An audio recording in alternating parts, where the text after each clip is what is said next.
Welcome back to the fastest growing furniture refinishing and restoration channel on YouTube. I'm Aaron Moore, and inside of these walls, over the last 20 years, we have restored thousands of pieces of furniture. I created this channel to help guide you in your refinishing journey, and I'm going to help you out right now by answering one of your questions. Today's question is sanding sealer plus lacquer versus polyurethane as a top coat. What are the pros and cons and differences? So right now we just finished spraying all the pieces behind me. We use nitrocellulose lacquer, Finisher's Choice brand by Mohawk. That's what we prefer. There's a few reasons why I use that. A lot of people complain that lacquer may be a little soft compared to polyurethanes or like conversion varnishes, and it is true that it is a little bit softer. I prefer using it though because when mixed with sealer, we'll do a lot of sealer underneath, which will give you the protection of your furniture, and then the top coat is simply just your last layer and the sheen that you're going to have ultimately, your piece of furniture from flat to gloss. We prefer flat is what we use most of the time in here. Polyurethanes are really good if you're going to abuse a piece of furniture, set stuff on, but they're not repairable. They're really hard. You can't mix multiple polyurethanes together, and even if you try to layer them on top of each other, you may have adhesion issues and things along that nature that will cause headaches for you inside of your refinishing shop. Back to the nitrocellulose lacquer, just your conventional lacquer. I prefer it for one reason, and really the biggest reason is your furniture is going to get damaged, you're going to beat it up, it's going to get a ding in it, and using my touch-up kit right here, all of these chemicals and solvents and powders melt into the lacquer, even the toner cans. This all is nitrocellulose based, and it will melt in, where polyurethanes, those types of finishes, this won't melt in and you may have adhesion issues. And I said, I'm trying to think of the customer long term. They're going to damage it, they're going to have some issues, and even 10 years down the road, if they just needed it blended back in, maybe it faded, someone else can come back, tone it again, respray sealer, respray some lacquer, it'll all melt in and get back to the way it was originally. You can't do that with polyurethane. Let's get back to work. So speaking of the nitrocellulose lacquer, now we're back inside the spray booth. I'm going to mix up the cans. Right now this one's just about empty, so I'm going to top it off back in the other. But as you can see, Mohawk Finisher's Choice clear lacquer. This is the one we prefer. This is a 10 sheen. We have another one that we have it dulled down to a mid-century modern sheen, basically down to a 3%. These are not going that. This is straight out of the can. So what we're going to do, open it up, and we'll open up both of them. I've already used a little bit out of this one, so now I can just make sure there's none of the little sediment at the bottom. With 6 or 8 ounces left, there's not much on it anyways. So what we'll do is we'll put it back into the larger, and then we'll get this mixed up real nicely, because it's really important for a uniform finish to have it all. Let's see if I think this one's pretty good too. I mixed it last night. So like I said, there's not much sediment at the bottom, but what you want to do is make sure it's mixed thoroughly, or else the top half might be a little bit more glossy. As you work your way down, that sediment's going to still mix up, and you're going to have a lot duller of a finish. This is the biggest reason why I don't buy the 5 gallons in this. We only buy it in the sealer, is that I want consistency throughout every project. And no matter how well you shake or mix a 5-gallon bucket, I always have a little bit of sediment sitting at the bottom, some of the flattening powder or the flattening paste. I don't want that. I want that sheen to be consistent. It's not as cost effective to do it this way, but it doesn't matter because I want perfection every time. So the really nice thing about lacquer too is that there's plenty of different solvents that you could use to just make it spray better. First, I know you can't tell, but this is lacquer thinner. We're gonna, you could thin it down. I have a special ratio that I give away inside of my refinishing guide that we always use, and then we use the super blush retarder. This is going to slow down the drying process and ensure you have no overspray on your furniture. My ratio is tested, and we've been using the same ratio for about probably 10 or 11 years now. I kind of mastered it. The paints have all changed over the years, so this has been pretty consistent.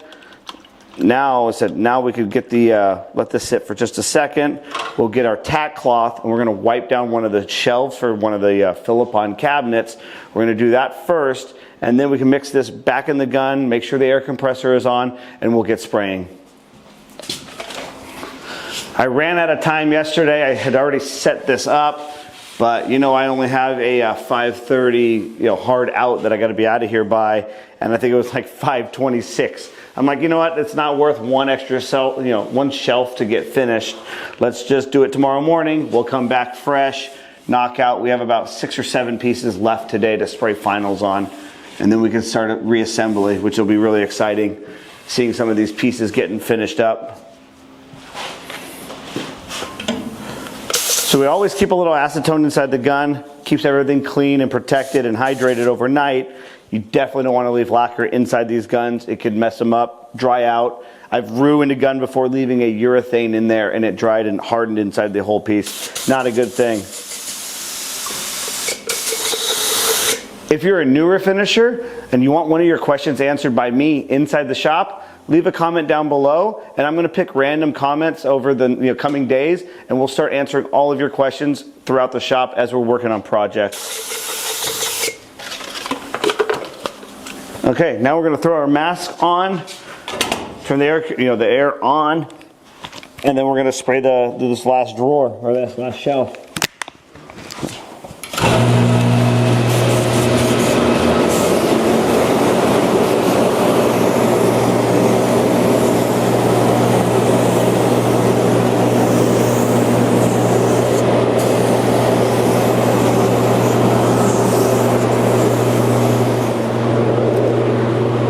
We got the first shelf sprayed. It's sitting there drying. We have this shelf and about 6 or 7 other pieces left that we're going to get sprayed. Then we'll come back, teach you how to do some more in painting and repairs using that touch-up kit. All the finals are done. Everything here is drying. Most of it's dry from yesterday, but we're going to let that sit for a little while and get back to touching up this desk that got damaged. As you can see, the big spot I'm going to show you right now is some chair damage right here on the side. We did some filler work. We're gonna, I've already touched up probably 30% of this, forgetting that I needed to record it. So I stopped what I was doing and then worked on something else until we had a minute to record. So I'm making up that lighter color again. This is rosewood, but it's not your vintage style rosewood. This is a little bit older. This is probably from, I think, the 20s or the 30s, maybe, somewhere around that era. It's an older rosewood. So the color's a little bit off, but I'll use it just as a starting point. Put a little bit of color in it to start. As I said, it's a hair red. I'm going to add a little bit of yellow to it to kind of lighten it up. Now we're looking like we're trying to get in this middle color right here, that middle family. That red was a little too much. That's a little bit better. It's a little wet still. So we're going to just slowly add this color in here as our starting. We're going to put a little toner on it to seal it in. I'm going to just spray a little sealer on it. So we're not anywhere near the right color yet, but that's okay. We're going to just let that dry, work our way around. So now I know I'm going to be touching up the edges. I'm going to make a darker color, kind of in the blackish brown tone with a little touch of red. Let's see, we'll thin that out a little bit. Kind of work our way back around the outsides. So I said, I think I've already done most of the spots there. I said, there's a little bit here on the front. So we'll slowly just work our way around. So I'm looking for any damage that was on this from it being used improperly. I'm just going to try to slowly blend it in. So the toners will do a lot of it as well. It'll blend in a lot more of the damage, but we still have to get that color just about right. So that way we could blend it in. So we're looking for any imperfection. See a little bit right here on these corners here. This back edge is where it was the worst. I think I actually need to add a little bit more black. So I think, yeah, it's a little bit light. Right on that corner shadows quite a bit too. So we're trying to, we're trying to play with what we have existing. So you always work with what you have. Let's see, not too much. I'm gonna try to feather off them. There we go.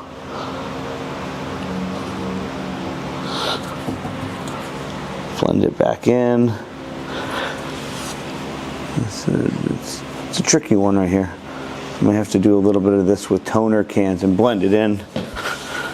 Let me get to this side. Since I'm right-handed, it's a little bit easier to feather it this direction. So we have a lot of play since it's rosewood. Got a large section here that I don't know if this color is too dark or not. Not bad. Slowly work it around. There's a few little small chips right here that we have to, I want to get a lighter color. This is a little too dark for right in the middle. So now it kind of went around. I'm just going to seal it in with a little bit of this toner. This one here has a little bit more color to it. So this will kind of mask and mute any damage. And work our way around the areas that we know that we touched up. Around this edge here. I said we're going to just do a couple light mists. I'm not quite there on all of them yet. I still got a little bit more to do. I don't want to tone it too much. I don't want to change it dramatically. So I'd rather get it closer with the color. I'm going to put a little bit on that one there. But I said the rest of this side looks pretty good. We're going to let that tack up for a few more minutes and I'll come back and grab the color for that one. Okay, so I grabbed a different brush. I'm hoping that this one gives me a little bit more grain structure. There we go, and just kind of feather it around.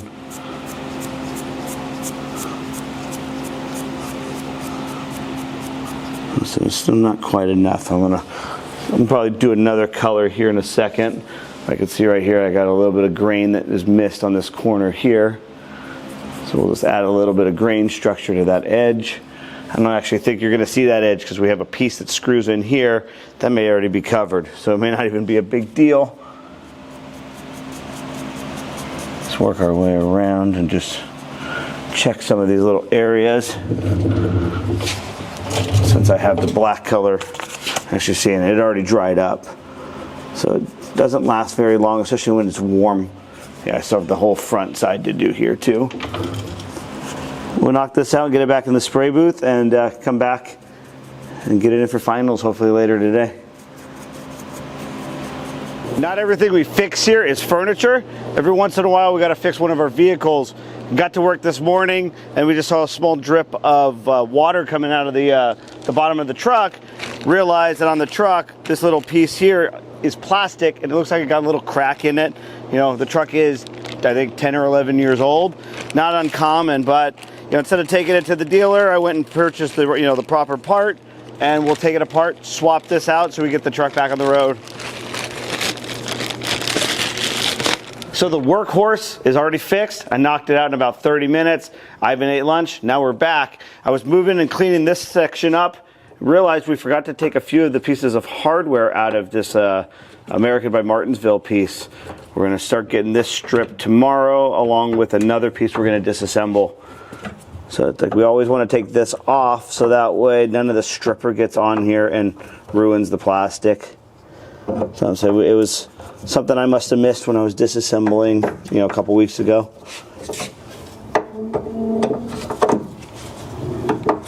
So So I found something really cool on this one that I don't see very often.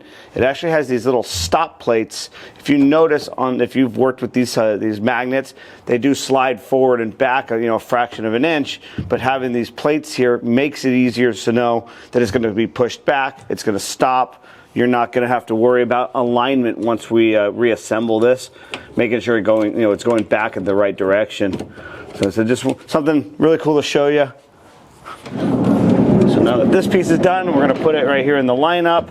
This will be kind of the stripping pile for tomorrow. Remember a couple weeks ago, we got these all wrapped up, taped up. The finish on this should melt off really easy, so stay tuned to the next video. These are always fun to do. Really simple, really clean pieces of furniture, and the finish will melt right off, so no struggling on our end. And I'm just trying to get everything organized. It's been a hectic couple weeks just trying to get everything done. We kind of forgot about this piece. Now we're going to jump on it.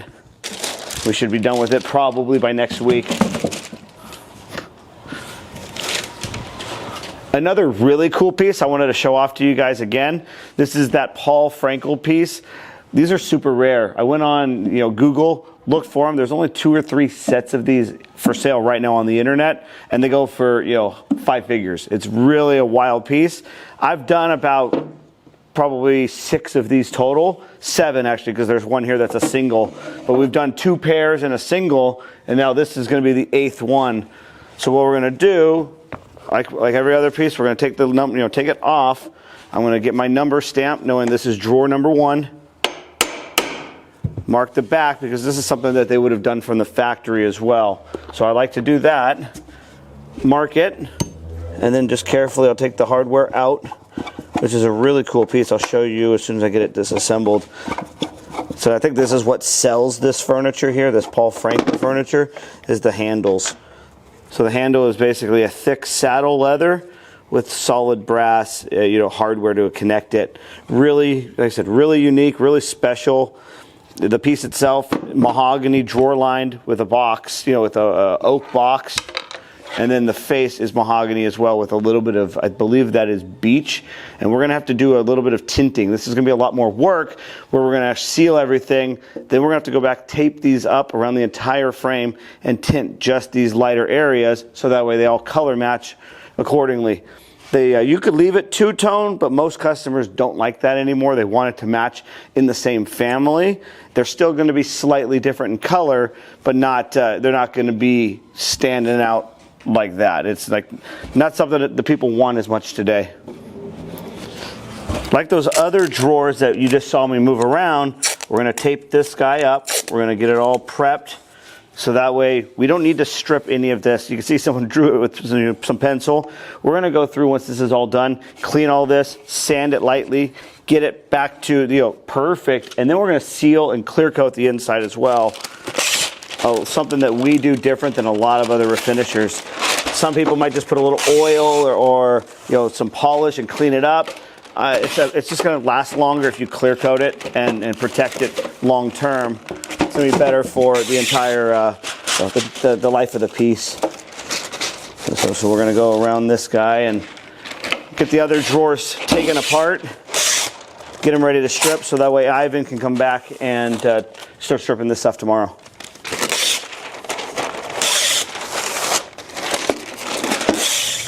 Okay, we got the last drawer now. Really important little tip as well, making sure to cover these holes up. I always like to just put an X to just make sure it's double thick, so that way no stripper drips inside and ruins it. I know I've told you this in other videos. If you like a lot of these tips, if you like a lot of the stuff that I've been doing on this channel, make sure to hit the subscribe button if I've earned it. Make sure to hit that. Go on your Instagram, your Facebook, TikTok. Go tell people about this channel too. If you have a large following, it would really help us out grow this channel so I could keep paying Ivan to hold the camera. That he does exist, everybody. I'm getting a lot of comments that this Ivan person does not exist in real life, but who's walking around holding one of the cameras? And speaking of cameras, I still have my GH5 ready to go for one of you. If you want to level up your refinishing videos, videos in general, any of your content for your business, I have our old camera that we used for many years. that like I said, I'm going to sell it as a whole package. Batteries, chargers, memory cards, all of the above. All you have to do is pay me a few bucks and then start using it at your shop. We'll get it out to you right away if it's something that you want. Now that we got it all taken apart, I can show you a little bit more. A lot of this damage that's on the side, I can't tell what that is, either claw marks maybe from a cat or a dog, or chewy marks. There's a lot of like the lacquer itself has got a little bit of cracking to it, dried out from age. So you can see on the front, like a lot of times we try to take everything apart. These, I know from experience, are glued on. We've tried to take them off before. It only has, actually this one doesn't have it. Usually I think it had like 2 screws. This one doesn't. So I said, we know these are glued on, they're attached. Actually, what I'll do is I'm going to put a little bit of paper on the bottom. Now that I flipped it over, always watch out too. We have spider eggs here. I'm going to go crunch those real quick. So just in case there's some living spiders in there, they don't bite us. But yeah, you can see the condition that these come in is sometimes really bad. I kind of grade this on a scale that we can bring up your piece about 2 grade levels. Think about it like school. If you have a solid C piece, average wear and tear, we can get that back up to an A plus, perfection. You start bringing us something that's in a D or an F, quality wise, we're still going to do the best we can, but you might get only to a B plus or an A minus in grade level, because you can only do so much when it comes in destroyed. I'm going to pull out another piece probably tomorrow. We're going to start disassembling. If you remember, it's that coffee table that has water damage. It's ruined on one side. That one there, I would kind of give that a D plus, C minus. So we should be able to still restore that perfectly, and it'll be for sale in just a couple weeks. And I see a lot of you that when you guys work on mirrors, you just tape them up. And I don't really like that, because the mirror does reflect on the bottom side. So you'll see if like the stripper gets underneath or it's a different color, you're going to see that in the reflection of the mirror. This one here, the customer brought back to us with the that American by Martinsville piece. Originally, he was not going to restore this mirror. Called me a few days later and realized that, you know what, let's bring it in, let's get it done with the cabinet at the same time. So I'm here to show you now how these come apart. I said somebody added a wire to this one at some point in its life. Usually these just go straight into the wall with these little hanging clips. And I said you don't get to choose what you work on. Customers, over the years, destroy pieces, add sections, add nails, screws, whatever the case, to make it work for their project or their house. But I'm here to bring it back to the original. I'll take these out and we'll save the hardware. So if you've ever taken a mirror apart, you know that it's either some staples or some screws. This one here is just these little, probably 1/2-inch staples. Obviously, look how easy it is to come apart. This extra 5 minutes that it takes to do this is going to give you a better finish in the end. And then the customer's going to be much happier with you and the job that you did for them. So you'll see in just a minute, once I get probably 30, 40 staples out of here, we'll show you how the backside is put together. Okay, I think I got the last one. Now what you're going to see is inside of the backside of this mirror. Probably hasn't been seen in 50 years. Electro-bonded copper, 1961. So yeah, 61 years when this mirror was made. But you can see this one's actually a little bit different. They have a little flat panel that's stapled in. A lot of times they're going to use this little 45 that pushes in with 1 or 2 little nails. What we're going to do is pop off enough of these to get the glass out. I'll probably just take them all out, remove the staples, and then when we're done, we'll put these back in. But I'm also going to run just a small bead of silicone around the back. A lot of these mirrors over the years will start rattling when you open and close the drawers. By adding just a small bead of silicone, we'll take that away, and it'll give it more strength as well. So then the mirror will be attached to the wood in all four, on all 4 sides. It'll really help out and give the mirror some strength long term. This is where you have to work a little bit more careful, because now you have glass. glass is really strong until it's not. So just work carefully and slowly. And so you can see how those just pop right off. We'll throw these inside the box with all the hardware, and then we'll recycle them and reuse them on the next, on the reassembly. So now you can see the glass is out. Now it's just a big picture frame. Really, how much longer did it take to do this? Probably just as long, if not less, than professionally like taping up this edge, covering it with paper, wasting materials, wasting time. And then, like I was mentioning to you before, this back edge is going to get, it's going to reflect on the mirror. So we're going to make sure that this is finished as well, along with the back side, the inside, everything. So we'll just hang it and spray it just like this. Make it, make it perfect. Make it perfect for the customer. That's all we have time for today. Stay tuned till tomorrow. We're going to show you how to fix this burn-through veneer as well.